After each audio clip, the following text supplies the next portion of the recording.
What's up YouTube? Welcome back to the channel. Hope you're all doing well. Today's video is on the new rear bumper that I got for my 3rd gen Tacoma.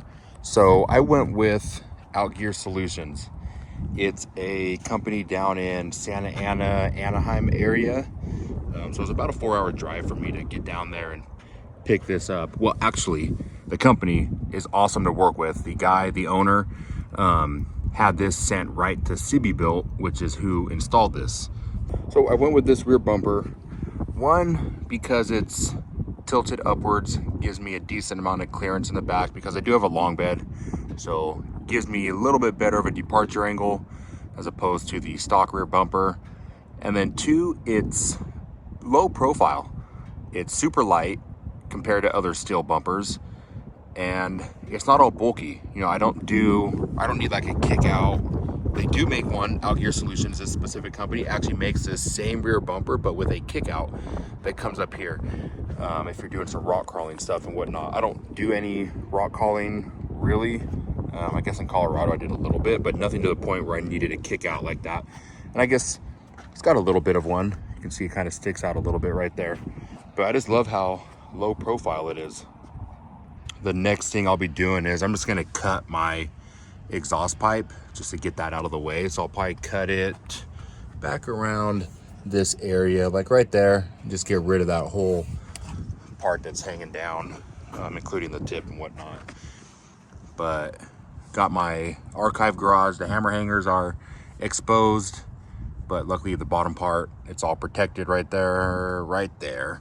So I'm not too worried about that getting hit by anything, which it never has anyway. So, but yeah, gives me some good clearance, good view from the back of it. This was one of the few modifications that I didn't do on my own, which is why there's no install video of it.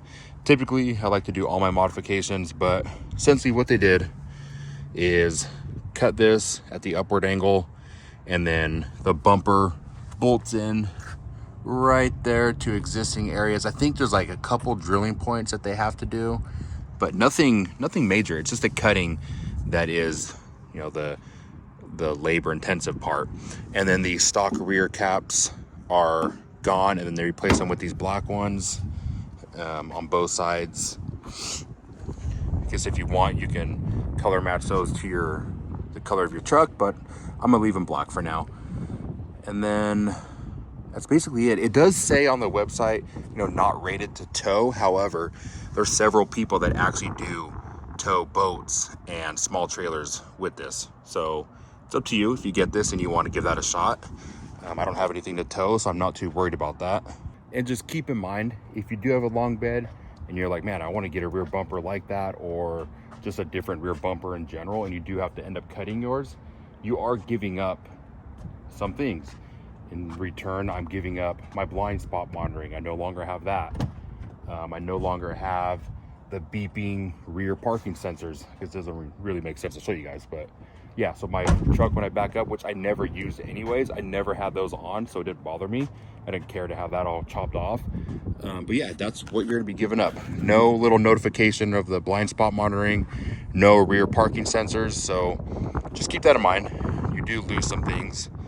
And that's really it. They had to put on some new license plate lights. You know, California, if those aren't illuminated at night, then I guess you can get a ticket. Give you guys a quick walk around if you haven't seen my Tacoma before, just basically how it looks now with the new rear bumper and kind of how it's sitting. It does look way better. Really like how the rear bumper looks.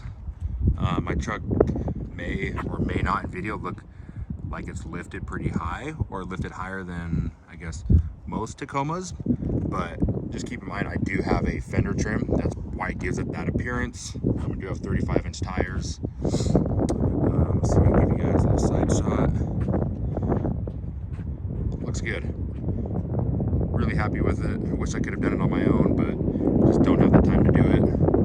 And luckily got the awesome Sill built to take care of me, so really appreciate it. Oh, I did get this, which I am super, looks like I need to put some new, oh yeah, double-sided tape on. I'm super happy with this. I didn't know they had wire hiders like this. So this is from KC Lights. This was where my harness for the light bar was. It just goes right through there and is snug all the way through. But I got to get some more double-sided tape to keep that secure. And if you saw my last video, then you do know the roof rack is for sale, the awnings for sale, and the light bar is for sale. It's a Prinzu roof rack with the wind deflector and noise reducer, as well as the light bar for the 40-inch, or the cutout for the 40-inch light bar, the mounts for the light bar, and that's a Heretic 40-inch light bar. CVT 55-inch awning that's never been used. It's only been opened one time, which is for a video. So if you're interested in any of those three things, shoot me a message either on Instagram or on here, and I'll respond back to you. Just keep in mind the harness for the light bar is not wired like a typical one, because I do have a Switch Pro, so I don't have a button that says like light bar like these, I guess, for example. Whoops, sorry about that. So mine's all wired to a Switch Pro. So if you do want the light bar, you are going to have to purchase a new harness, which you can just get on the Heretic website, and you can watch my video on how I originally wired that before I had a Switch Pro.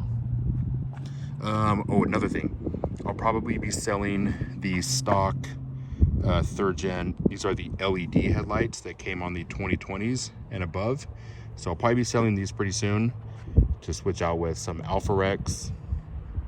I think that's it that I'm going to be selling. I do get a lot of messages on like any parts that I'm going to be getting rid of. So those, I guess, 4 things will be what will be for sale soon. If there's one thing I would recommend with the rear bumper is, so these caps are bolted in just on the top part. So it's kind of, you can almost move them a little bit. It's more of just like a rattling thing. I don't hear it. You'd have to hit this pretty hard to be able to hear it, because if you're driving on the street, that's not going to make any noise. But I guess if this was pushed all the way in, like this one sits better right here, but if this weld was just a tad bit bigger, it would keep this in place, which I guess when I say in place, I don't mean that this is popping out. It's not popping out at all, but I guess it would just keep it more snug to sit nicely in there and not have to ever worry about, I guess, pushing it back if I'm off-roading and it pops out. You can see this one kind of just sits out a little bit further, and I think I pushed it in about as far as it can go. So yeah, that's just like one recommendation on keeping that snug, but other than that, it looks real nice. And as always, if you guys have any questions, just shoot me a message and I'll get back to you. Until then, we'll see you guys on the next video. Take care.